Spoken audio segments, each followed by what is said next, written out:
สวัสดีวันอาทิตย์กับการกลับมาของเทพพระอาทิตย์นิกะค่ะทุกคนวันนี้วันพีชตอนที่ 1071 ก็ออกมาเป็นที่เรียบร้อยแล้วบอกเลยว่าคุ้มค่ากับการรอคอยมากวันนี้ช่วงตูนทอล์กของเราเลยจะหยิบ EP นี้มาพูดคุยกันค่ะในช่วงไคลแม็กซ์ของการโจมตีโอนิงาชิมะสิ้นสุดการรอคอยที่จะได้เห็นภาพของลูฟี่เกียร์ 5ในรูปแบบของแอนิเมชันเปิดตอนมาด้วยเสียงยางดึงๆพร้อมกับเสียงกลองดังก้องไปทั่วท้องฟ้าสลับกับร่างลูฟี่ที่เด้งไปเด้งมาและมีควันสีขาวลอยออกมาจากตัวซึ่งเป็นผลมาจากการที่ลูฟี่ปลุกผลปีศาจให้ตื่นขึ้นเป็นครั้งแรกซุนิชาได้พูดกับโมโมโนสุเกะว่าข้าได้ยินเสียงกลองแห่งการปลดปล่อยนี่ไม่ได้ยินมามากกว่า800ปีอยู่ตรงนั้นไม่ผิดแน่จอยบอยเขากลับมาแล้วจากนั้นภาพก็ตัดมาที่ลูฟี่ที่ฟื้นขึ้นมาพร้อมกับพูดกับตัวเองด้วยรอยยิ้มว่าเกิดอะไรขึ้นกับเราทำไมเรายังยืนไหวทั้งที่เราเพิ่งแพ้มาแท้ๆชักจะสนุกขึ้นมาแล้วสิซึ่งฉากนี้ประกอบไปด้วยเสียงหัวใจดังสลับกับเสียงกลองบอกเลยว่าที่สุดตื่นเต้นมากแบบจะได้เห็นเกียร์ 5แล้วเหรออีกทั้งภาพยังตัดสลับไปตอนที่ลูฟี่เคยสู้แล้วพ่ายแพ้ให้กับไคโดในครั้งก่อนๆด้วยเรียกได้ว่าเป็นการดึงอารมณ์คนดูอย่างเราๆให้มีอารมณ์ร่วมตามไปกับตอนนี้สุดๆจอยบอยโมโมโนสุเกะอุทานด้วยความตกใจลูฟี่หรอซุนิชาบอกแบบนั้นหรอยามาโตะก็ถามโมโมโนสุเกะด้วยความประหลาดใจเช่นกันภาพลูฟี่ที่ปล่อยฮาคิออกมาอย่างท่วมท้นพร้อมๆกับที่หัวเราะร่าไปด้วยอย่างอารมณ์ดีพื้นดินสั่นสะเทือนเป็นอนูกว้างบอกเลยว่าขนลุกสู้พลังอะไรช่างน่าเกรงขามขนาดนี้ขณะที่ซันจิที่นอนรักษาตัวอยู่ยังสะดุ้งขึ้นมาเพราะรับรู้ได้ถึงพลังนั้นคิดและรอก็แบบถึงกับช็อกว่านี่มันพลังอะไรกันนะปู่เฮียวและมันโก้พูดว่านั่นเจ้าหนุ่มหมวกฟางหรือแล้วก็ได้หันไปบอกกับนามิกับทามะจังว่าลูฟี่ยังไม่ตายทั้งสองคนรีบโผกอดกันด้วยความดีใจเรียกได้ว่าแสดงให้เห็นภาพรีแอคชั่นของคนอื่นๆบริเวณรอบๆว่ามีปฏิกิริยายังไงกับการที่ได้เห็นลูฟี่ในร่างนี้ซึ่งทีมอนิเมะก็ไม่รอช้าให้ความรู้สึกของเราจางลงไปเสียก่อนรีบตัดเข้าภาพลูฟี่ที่กำลังหัวเราะร่าและเต็มไปด้วยสายฟ้าฮาคิราชันที่ไหลออกจากร่างกายลูฟี่มองไปที่พระจันทร์แล้วยิ้มเยาะพร้อมกับภาพตัดไปที่5ผู้เฒ่าในปราสาทแพนเจียที่กำลังนั่งถกกันเรื่องนี้อยู่ซึ่งฉากนี้นี่เองที่เป็นการเปิดเผยความลับที่แท้จริงของผลโกโมที่ไม่ว่ายุคสมัยไหนรัฐบาลโลกก็พยายามที่จะตามหามันตลอดแต่ก็ไม่เคยได้ครอบครองเลยตลอดช่วง800ปีที่ผ่านมาซึ่งผลโก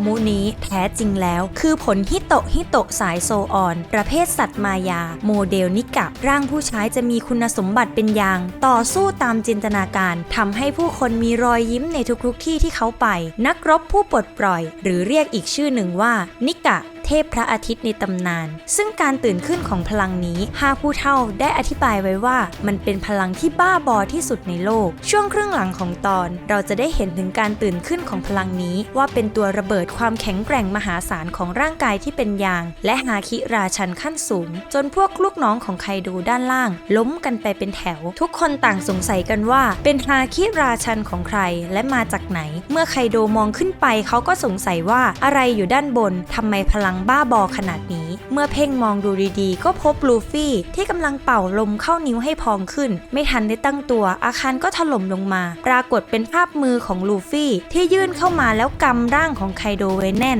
ลูฟี่บิดร่างของไคโดไปมาตามใจชอบจนพวกคิดลอและลูกน้องของไคโดต่างก็ตกใจชอปเปอร์ก็เช่นกันเขาร้องไห้ด้วยความดีใจที่เห็นว่าลูฟี่ยังไม่ตายฟิตเปรี้ยลูฟี่พูดพร้อมกับแสดงท่าทางแล้วอัดหมัดเข้าใส่ไคโดรัวๆไคโดโกรธมากจึงใช้โบโลบีดจัดการลูฟี่แต่ลูฟี่ก็สามารถตอบกลับได้ด้วยการทำพื้นดินให้เป็นยางแล้วเบี่ยงเบนโบโลบีดออกไปจนมันสะท้อนกลับไปโดนตัวไคโดเองได้อย่างง่ายดายฉากนี้เราจะได้เห็นลูฟี่ที่มีอิสระมากขึ้นและแสดงความสามารถใหม่มากมายเช่นความสามารถในการควบคุมรูปร่างและขนาดของร่างกายได้อย่างอิสระรูปแบบการต่อสู้ถูกพลิกแพลงได้ดังใจเขาสามารถทำให้สภาพแวดล้อมรอบตัวเขามีคุณสมบัติเป็นอย่างได้อีกทั้งเขายังอารมณ์ดีมากๆถึงขนาดหัวเราะไปด้วยขณะต่อสู้ซึ่งเขาก็ได้กล่าวไว้ว่านี่เป็นตอนที่เขากำลังสนุกที่สุดเลยก็ว่าได้เราจะได้เห็นภาพแอนิเมชันที่แปลกใหม่ที่ใส่เข้ามาในตอนนี้ไม่ว่าจะเป็นลูกตาที่ถลนออกมาจากเบ้าตา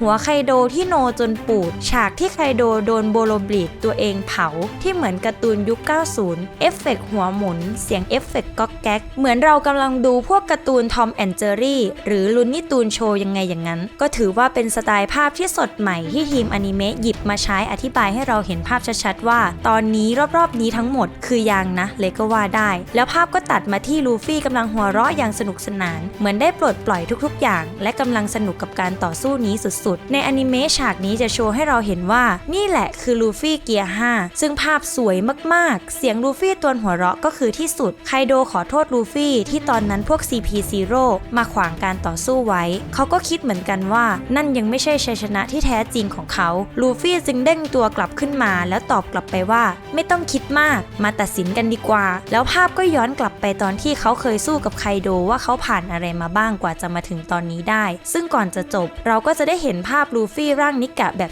ชัดๆซึ่งถือว่าทำออกมาได้ดีมากจบตอนนี้คือรู้สึกขนลุกมากเพราะรอคอยฉากเกียร์ 5มานานมากแล้วและในที่สุดก็ได้ดูได้ยินและได้เห็นกับตาตัวเองส่วนตัวขอบอกเลยว่าประทับใจแบบมากๆและเชื่อเลยว่าลูฟี่ในร่างนี้ตอนนี้คือแข็งแกร่งที่สุดสมศักดิ์ศรีพระเอกของเราที่สุดแล้วจริงๆติดนิดหน่อยก็ตรงที่ด้านภาพถ้าทำออกมาให้สวยได้เหมือนเพลงเปิดก็คงจะดีไม่น้อยแต่ก็เชื่อว่าทางทีมงานคงมีเหตุผลและจุดประสงค์ที่เหมาะสมที่ทำออกมาให้เราดูในลักษณะแบบนี้เพราะฉะนั้นแล้วส่วนตัวก็ถือว่ารับได้ค่ะแล้วเพื่อนๆล่ะคะมีความเห็นกับอนิเมะวันพีซตอนที่ 1071 ยังไงกันบ้างคอมเมนต์พูดคุยแลกเปลี่ยนความคิดเห็นร่วมกันได้เลยนะคะแล้วเจอกันใหม่คลิปหน้าค่ะบ๊ายบายฝากกดไลค์กด Subscribe ช่องเบนโตะโซระของเราด้วยนะคะ